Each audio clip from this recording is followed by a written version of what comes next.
A Justiça decidiu manter a prisão de Daniel Vorcaro, dono do Banco Master. A decisão foi tomada hoje pela desembargadora Solange Salgado da Silva, do Tribunal Regional Federal da Primeira Região, que negou o pedido de habeas corpus da defesa.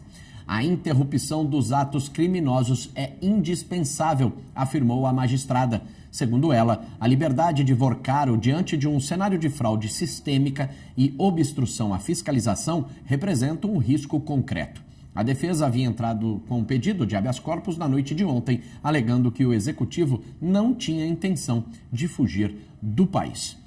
Mariana Almeida, então a Justiça nega aí o primeiro habeas corpus, o pedido de liberdade de Daniel Vorcaro, mas a Justiça, ou a desembargadora Solange, até pesou na mão de um tom duro, né, na sua decisão, dizendo que ele em liberdade poderia colocar em risco, inclusive, as investigações, né? E claro, a gente não sabe até este momento se Daniel Vorcaro iria fugir, mas fato é que ele foi preso no aeroporto de Guarulhos, tentando embarcar num jato particular rumo, segundo consta, né, aos Emirados Árabes, para tratar do negócio ali com investidores estrangeiros. A defesa nega, mas a Polícia Federal diz que há indícios de fuga de Vorcaro. Pois é, claro. E assim, as suspeitas que estão pairando agora são suspeitas de uma operação que envolveu um conjunto de construção de uma rede mesmo de contatos, de conversas, que sustentou durante um tempo bastante prolongado essa operação que agora se demonstra fraudulenta, né, em diversos aspectos, com impacto concreto na vida de muitas pessoas, porque isso tem um efeito aí que a gente ainda nem sabe medir exatamente até onde vai em relação a esse mau uso aí, porque, de novo, não é uma crise de liquidez, não é um problema só de mau cálculo de uma operação de risco-retorno. A gente está falando também de um uso deliberado, uma fraude construída de maneira deliberadamente falsa, portanto, para, de alguma maneira, sustentar uma operação que não dava conta da forma como ela tinha se originado. Então, tem um risco, né? Como teve muita conversa, teve muitos movimentos, e além do que você comentou agora, que ele estava no aeroporto de Guarulhos, então, de fato, se coloca aí uma situação de risco em relação ao que ele pode fazer estando em liberdade, que tipo de alternativas ele poderia ter até para minimizar o efeito. E aí isso pode ter tem uma consequência para o sistema financeiro, porque num caso como esse, se a gente se paira a possibilidade de poucas consequências, de ter um efeito menor para quem opera esse tipo de fraude, isso aumenta, digamos assim, o incentivo à fraude. Por quê? Porque se você tem algum retorno durante algum tempo e não paga por essas consequências, não tem um efeito significativo, quem tiver à frente de uma situação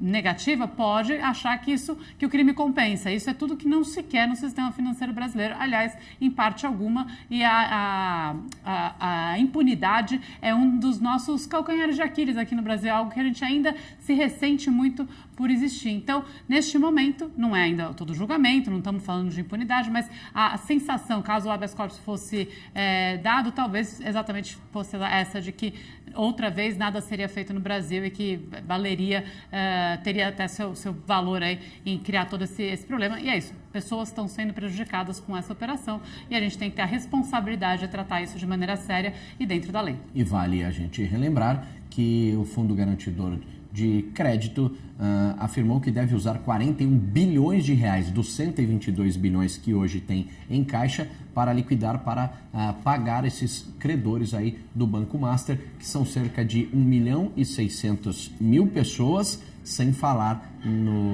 naqueles aportes de fundo previdenciário e fundo de aposentadoria, né, que você pode entrar na justiça, mas deve ter um prejuízo muito grande em relação a esses fundos, né, Mário? Qual que é o custo desta fraude, né? Se a gente pegar e falar, bom, a liquidação custou quanto agora? 41 bilhões é na margem baixa desse custo, seja porque não incluem diversos outros credores, como é o caso dos fundos de pensão, seja porque mesmo para a pessoa física tem um limite na operação do fundo garantidor. São 250 mil reais por CPF na instituição financeira. Então, aqueles que estavam com uma exposição maior ao Banco Master tiveram perdas também. Então, 41 bilhões é a linha de baixo. Tem muito mais que pode aparecer e, de novo, o sistema financeiro ele é um conjunto de relações. Você vai permeando operações entre um e outro, até para tentar, em geral, reduzir risco. Então, você vai compartilhando riscos com operações muito casadas. Quando um desses elos se quebra, né, como você está colocando nesse caso, isso tem que ser muito bem tratado para não deixar a rede toda fragilizada. Daí a importância de reduzir os impactos, por isso existe o fundo garantidor, e agir de maneira dentro da lei, agir de maneira a passar confiança de que o sistema financeiro ele pode ser preservado. Isso não acontecendo, os elos vão ficando cada vez mais expostos e a confiança no sistema pode ficar negativa, o que ninguém quer, porque aliás no Brasil já se paga bastante por risco aqui, que é o que? A nossa taxa de juros gigantesca que de alguma maneira conversa no fim do dia com essas sensações aí de que no Brasil o risco é muito alto, então tem que se pagar muito por isso, e aí paga emprego, paga o conjunto do investimento. Então, ficar bem de olho realmente nisso, viu, Klein? E a grande pergunta que deve ser respondida aí com o avanço das investigações é o seguinte: bens de Daniel Vorcaro já foram bloqueados pela Justiça, como alguns jatos particulares, mas será que ele vai devolver dinheiro? Vão conseguir achar recursos importantes para saldar dívidas com quem ele ficou devendo? Ele vai quebrar na pessoa física ou só a pessoa jurídica que foi liquidada? Porque o que a gente acompanha ao longo do tempo é que geralmente isso acontece na pessoa jurídica, mas a pessoa física continua muito bem, obrigado, né?